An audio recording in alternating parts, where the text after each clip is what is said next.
بسم اللہ الرحمن الرحیم۔ السلام علیکم ناظرین، میں طارق اسماعیل ساگر آپ کی خدمت میں ایک بہت اہم اور بڑی خصوصی رپورٹ لے کے حاضر ہوا ہوں۔ ناظرین کریں گے بگرام کا ایئر بیس جو ہے اس سے متعلق کچھ گزارشات آپ کی خدمت میں پیش کر دوں۔ یہ کیا تھا جہاں پہ آپ کو پتہ ہے یہ مطلب بیرون دنیا میں سب سے بڑا غیر ملکی اڈا تھا، جہاں ایک دن میں 24 گھنٹے میں 600 جہاز چڑھتے اور اترتے تھے۔ سب بین الاقوامی ویب سائٹس کے مطابق امریکہ نے ابھی چند روز پہلے افغانستان میں اپنا سب سے بڑا فوجی اڈا بگرام ایئر بیس خالی کیا ہے۔ یوں ملک سے امریکی فوج کے انخلاء کی جانب ایک اہم قدم اٹھ چکا ہے، اور اندازہ ہے کہ 11 ستمبر کی ڈیڈ لائن سے کہیں پہلے امریکی اور اتحادی افواج افغانستان سے نکل جائیں گی۔ ناظرین کرام، بگرام سے تقریباً 600 کلومیٹر دور ایک ایسا فوجی اڈا بھی تھا جو دوسری جنگ عظیم کے بعد برطانیہ کی بیرون ملک سب سے بڑی فوجی چھاؤنی بنا، اور 34,000 فوجیوں کے لیے بنائے گئے اس اڈے نے اس پر $1 ارب سے بھی زیادہ لاگت آئی تھی، لیکن خالی ہونے کے 7 سال بعد آج یہاں کے بیشتر حصے پہ ان کا نام و نشان باقی نہیں رہا۔ یہ افغان صوبہ ہلمند کے شہر لشکرگاہ کے قریب صحرا میں واقع کیمپ بوسٹن تھا، جو 2005 سے 2014 تک افغانستان میں برطانوی فوج کا مرکز رہا۔ دور دراز ویران علاقے میں بنائے گئے اس فوجی اڈے میں تمام جدید ترین سہولیات دستیاب تھیں۔ یہ ایک پورا شہر تھا جس کے 3 نمایاں حصے تھے، ایک برطانوی فوجیوں کا کیمپ بوسٹن، دوسرا امریکہ کا کیمپ لیدر نیک، اور جہاں برطانیہ سے بھی 2 گنا زیادہ صفائی تھے، جبکہ ایک افغان فوجیوں کا کیمپ خوارو تھا۔ اس فوجی اڈے کا محض ایئرپورٹ ہی لندن کے مرکزی ایئرپورٹ گیٹوک سے کے حجم کے برابر تھا، اور اس کے رن وے پر C-17 گلوب ماسٹر جیسے طیارے بھی لینڈ کر سکتے تھے۔ دنیا کا آپ کو پتہ نہیں ہے سب سے بڑا جو ہے وہ جہاز ہے۔ 2011 میں جب افغانستان میں امریکی اور اتحادی افواج کی سرگرمیاں اپنے عروج پر تھیں، تو اس اڈے پر روزانہ 600 ہوائی جہاز اور ہیلی کاپٹر اترتے تھے یا یہاں سے روانہ ہوتے تھے، پرواز کرتے تھے۔ اس اڈے کے گرد موجود واڑ ہی 24 کلومیٹر کی تھی، جس کی حفاظت کا کام 36 واچ ٹاور سے کیا جاتا تھا۔ اڈے پر موجود برطانوی فوجیوں کے لیے خدمات انجام دینے والے 4,000 سے زائد کانٹریکٹرز بھی تھے۔ یہاں 3,000 سے زیادہ فوجی گاڑیاں، ہیوی مشینری، 50 ہوائی جہاز، 1,200 سے زیادہ خیمے، ایک جدید ہسپتال، ایک واٹر بوٹلنگ پلانٹ اور فاسٹ فوڈ ریسٹورنٹ بھی تھے۔ اس اڈے کے لیے کھانے پینے کی تمام اشیاء بیرون ملک سے آتی تھیں، کیونکہ خطرہ تھا کہ مقامی اور ایسے حاصل کردہ خوراک میں زہر نہ ملا دیا جائے۔ پینے کا پانی بھی باہر سے لاتے تھے۔ اس کھانے کی فوجیوں کو فراہمی کے لیے 3 بہت بڑی کنٹینر بھی موجود تھی، جہاں سے ایک دن میں 34,000 افراد کو کھانا فراہم کیا جاتا تھا۔ برطانیہ نے سن 2014 میں اس اڈے کی بندش کا فیصلہ کیا، 2014 میں، اور یہ کوئی معمولی فیصلہ نہیں تھا، کیونکہ اس کے مطابق تمام اہم نوعیت کا ساز و سامان واپس برطانیہ بھیجا جانا تھا۔ یوں اس پورے شہر کو اس طرح ختم کرنے کا فیصلہ کیا گیا کہ اس کا تمام تر سامان کہیں اور استعمال کیا جا سکے۔ مثلاً ہوٹلنگ پلانٹ ہی کو لے لیں، جسے بند کر کے پرزوں میں تقسیم کر کے واپس برطانیہ بھیجا گیا۔ اس پلانٹ کو بنانے، چلانے اور کھول کر برطانیہ لے جانے پر 19.5 ملین پاؤنڈ لاگت آئی۔ لیکن سارا سامان ایسا نہیں تھا کہ جیسے کہ جسے لے جایا جا سکتا ہو یا جسے لے جانے کا کوئی فائدہ ہو، لہٰذا باقی ہر چیز کو ضائع کرنے یا اسے تلف کر کے کباڑ میں بیچنے کا فیصلہ کیا گیا۔ پھر بھی جو چیزیں ایسی تھیں جو نہ لے جائی جا سکتی تھیں اور نہ کباڑ میں بیچی جا سکتی تھیں، انہیں دھماکہ خیز مواد سے اڑا دیا گیا۔ صرف ایسے سامان کی مقدار میں 60 ٹن تھی اور مالیت 4 لاکھ برطانوی پاؤنڈ سے زیادہ تھی۔ ناظرین، برطانیہ نے 26 اکتوبر 2014 کو یہ کیمپ خالی کر کے اسے افغان فوج کے حوالے کر دیا، لیکن اس سے پہلے یہاں سے ہر ممکنہ سہولت کا خاتمہ کر دیا گیا، یہاں تک کہ کیمپ کا جدید ترین ہسپتال بھی ختم کر دیا۔ کیمپ باسٹن بنانے پر برطانیہ کے 50 ملین پاؤنڈ خرچ ہوئے، لیکن اسے ختم کرنے اور یہاں کے سامان کو منتقل کرنے پر 300 ملین پاؤنڈ لاگت آئی۔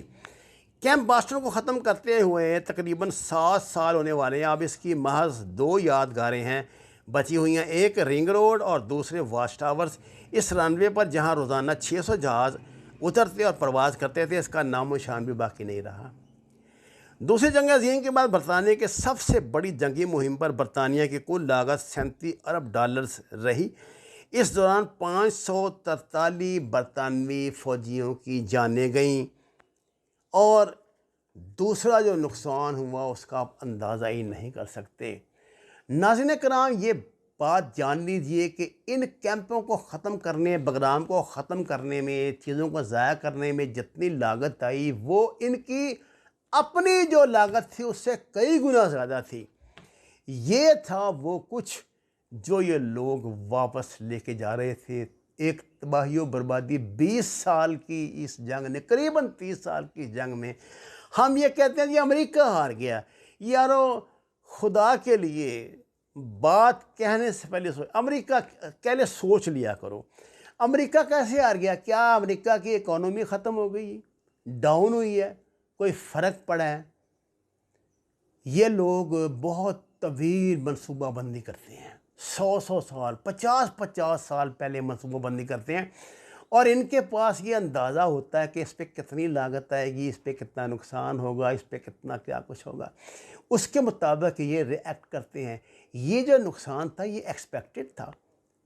جب امریکہ افغانستان میں آیا تھا تو آپ کا کیا خیال ہے کہ وہ کوئی ہمارے جیسے چوڈو ہیں کہ منہ اٹھایا اور کسی طرح بھی چل دیے؟ جناب والا، وہ لوگ تو اپنے زندگی کا اپنے جو گھریلو ان کے معاملات ہیں ان کی 20 سال کی پلاننگ کرتے ہیں۔ یہ تو جنگ تھی، دوسرے ملک میں جا کے لڑ رہے تھے، وہ اپنے آپ کو دنیا کی سب سے بڑی طاقت منوانا چاہتے تھے۔ میں آپ سے ایک سیدھا سوال، آج جب امریکہ یہاں سے نکل رہا ہے یا یہ نیٹو یہاں سے نکل رہی ہے، افغانستان قریباً پورا کھنڈرات میں بدل چکا ہے۔ پاکستان کی سوشل کور، ہمارا معاشرتی ڈھانچہ ٹوٹ پھوٹ کر بکھر چکا ہے۔